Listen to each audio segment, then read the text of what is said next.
would like to thank Rodolfo again for the kind invitation. And I would like to thank Rodolfo for asking me to debate someone who is doing a PhD on the topic, so that's always great. So my job is to tell you that it's not safe to observe Bosniak 3 and 4 cysts. And I'll go back to Eline's patient whose son is a medical student. And it's always hard to defend your thesis when somebody finishes their talk with the Hippocratic Oath, but I'll try to do my best, so we'll see.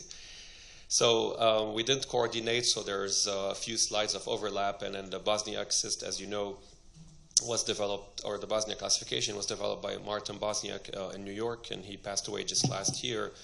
And one thing I like to do when I'm discussing the cyst classification with my patients, and I like to draw them pictures when I do that, is I don't use the Roman numbers. I like to use these numbers instead, because when you say you have a cyst type 3 or type 4, and you write it the same way you write cancer stage 3 or stage 4, the patients sometimes think you're talking about cancer, and it's not necessarily the case. So I like to use these numbers instead, just to make it clear to the patient that we're not talking about your stage of the tumor, but this is just the type of the cyst we're discussing.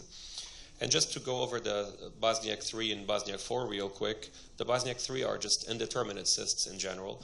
So they have thick, irregular, nodular multiple septations, or thick walls with measurable enhancement in general.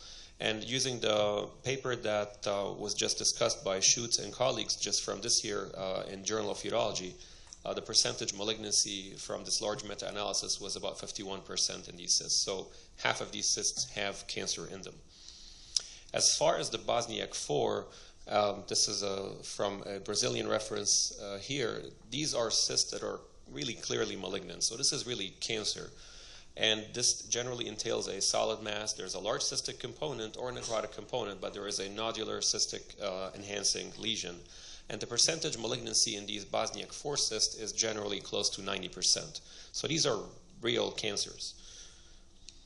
So how do we manage patients with Bosniak 3 and 4? And then this was touched upon a few minutes ago. We can certainly do active surveillance for some of these cysts, but not for everyone.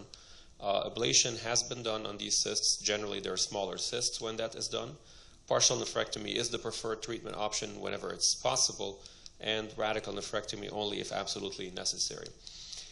So the question arises is, what is the worrisome part of these cysts? So when you have a solid renal mass, you can see it's all cancer, it's all solid enhancing component. But when you look at these cysts, what makes you worry? Is it the size of the cyst? Is it the solid elements? And in my mind, it's really the solid elements that are the worrisome. And I'll show you some pictures of how I like to think about it. The size itself, I don't think it's as important, especially when you're looking at Bosniak 3 cysts. But the problem is when you don't have a nice enhancing nodule, what do you do in that situation? If you have multiple thick septations that are enhancing or multiple smaller nodules, how do you quantify this? And I think that's important to keep in mind, because we know from the literature on small renal masses or renal masses in general that the larger the tumor is, meaning the more solid component you have, the higher the risk of presenting with metastatic disease at diagnosis. And you can see clearly here, when you have tumors 2 centimeters or less, your chance of presenting with metastatic disease is practically 0.